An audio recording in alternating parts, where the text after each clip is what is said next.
Hello and welcome to this episode of CV Remote Solutions Master Series, where we address gaps and barriers to care for patients with implanted cardiac devices. In this episode, we will focus on answering key questions around protocols and pathways. I'm Dr. James Allred, an electrophysiologist and co-founder of CV Remote Solutions, and your host for this series. Today, we are joined by Shelly Kangemi, nurse with CV Remote Solutions. Shelly, please tell us a little bit about yourself. Hi, thank you for having me. It's a pleasure to be here. I've been a device nurse for nearly 18 years. I've worked with the same physician group during that time when we had the opportunity to work as a private practice group and with a larger healthcare organization. And it's been great being part of the CVRS team here. Thank you, Shelly. We're really excited to hear from you today. So as we start today, can you talk to us about the value of standardizing care across a device team? Well, I think one of the biggest values is providing patient safety when you have a standardized process for different things. It also can make the patient happy, give them the satisfaction, and it can build a good team and give your team satisfaction, having those strong pathways.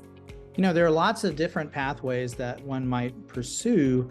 What are some of the most beneficial pathways or protocols that you have used? I would say having an alert programming protocol, and then having standardized charting templates and even what we call smart phrases to use within your charting. Could you tell us a little bit about those protocols and kind of what's involved with those? Well, first of all, with the alert programming, it's an agreed upon protocol between the providers and the device team to set the alerts in a manner that matches up with the patient's diagnosis so that you're receiving the alerts that actually will impact the patient in a positive manner, that you're not receiving alerts that are unnecessary, unbillable, unactionable. It can create some room for error if you're looking at too much data and you want to be alerted for the right information to care for the patient. How do you go about getting buy-in from those on your team when you're standardizing processes? Well, sometimes that can be a challenge depending on the team. But thankfully, in my experience, I've always worked with really strong teams that open communication is the biggest thing. Is if you can have communication that's strong within your device team and have a strong relationship with your physicians and your providers, that you can collaborate and come up with a plan. Sometimes you just sit in a meeting, and we call it shooting buckets, and come up with different ideas and then basically create something that everybody can be on board with. And then that provides the device team the autonomy that they need and the confidence that they need to follow these protocols. You know, I think one of the things that can be challenging is that there are a lot of different stakeholders involved in the process when you think about it. And you've mentioned several already. You mentioned the device clinic team. Now, this could be the administrative support team members, it could be technicians, it could be nurses. You've also mentioned the electrophysiologists, the physicians, there are nurse practitioners, there are physician's assistants involved in the process. There are industry representatives, right, from across vendors that are often involved in the process. And then you also mentioned remote outsourcing, such as CV Remote Solutions, as people who are all part of the process. And that's where I think it's really important to have a standardized way of doing things. And I often say that standardization really begins at the implant, right? Because if you standardize the process once the patient gets home, then there could be a lot of heavy lifting for the device clinic team to go back and reprogram things that ideally should have happened at implant. And I see sometimes people spend hours and hours reprogramming devices in the clinic, bringing patients in. And again, if you don't address what's coming out of the EP lab, then everything that you just reprogrammed and standardized is kind of being undone actively, right, with these patients. And so it really is, I think, a partnership with a lot of people involved. And so I like your approach of really trying to get buy-in from everyone who's part of the process. And as you know, sometimes that can be a challenge. What are some of the other challenges that you think of when trying to get buy-in from physicians or industry or your device clinic team members? What are some of the other challenges that you faced, and how have you dealt with those? You know, you can sometimes end up I've been in meetings that people have debated about a single word in a template, and it's just letting people be heard, let them know that they've been heard, and then trying to come up with some type of a compromise. Sometimes it's easy, sometimes it's hard, but if people are buying into it, you're going to have people consistently following, and then you have the standardization. If you have the person that just really doesn't feel that this is the way that they want to do it, sometimes you just have to have the difficult discussions too, which can take some time, but it can definitely be worth it if everybody buys into the process. I agree. I think you're right. Letting everyone have a voice, empowering the team.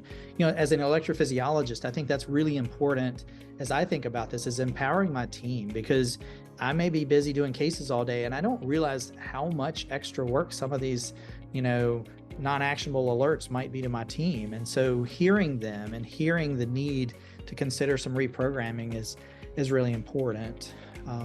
So I agree with that 100%. And, I think we all want to do what's right for the patient at the end of the day. And so really looking at this from a patient-centric approach, I think is really beneficial. And that's where, honestly, I think standardization really does help, because there are patients that can fall through the cracks, right? Patients who might live in rural areas, patients who might be disconnected because of connectivity issues. Maybe there are financial reasons that patients are struggling to be followed. And so really, having a standardized approach to how you take care of patients, I think is important. Can you give us an example of how standardization of device clinic pathways has been impactful for patient care? I can actually think of two examples in my experience. We're in the point of healthcare that patients are accessing their medical records. They're reading the information, and that information it comes to them quickly.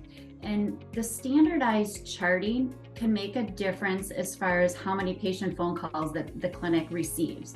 If you have organized charting that's consistent, that the patient can understand it, then they're not calling the clinic scared, confused, worried.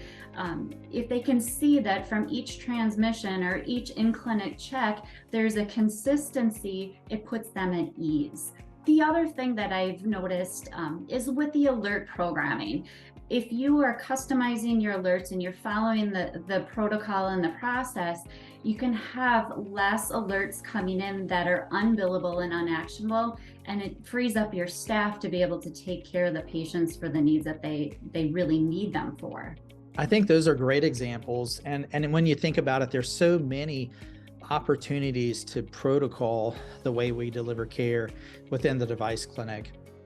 Things such as anticoagulation related to certain arrhythmias, how we manage patients peri-procedurally related to radiation therapies, MRIs, lots of other things. And, at CV Remote Solutions, that is something that we like to partner with clinics to help them build their pathways and protocols. And so certainly I would say that, folks are watching and they are interested in our help, reaching out to us at info@cvremotesolutions.com, I think could be very, very beneficial. And we could certainly utilize your services and some of the other experts on our team to help them in the process. Shelley, thank you so much for sharing best practices and insights on mastering device clinic protocols and pathways. Thank you for joining us, and please come back to view the other episodes in CV Remote Solutions Master Series. This series is produced through support from CV Remote Solutions. Learn more about the CV Remote Solutions team and its device clinic optimization efforts by visiting www.cvremotesolutions.com.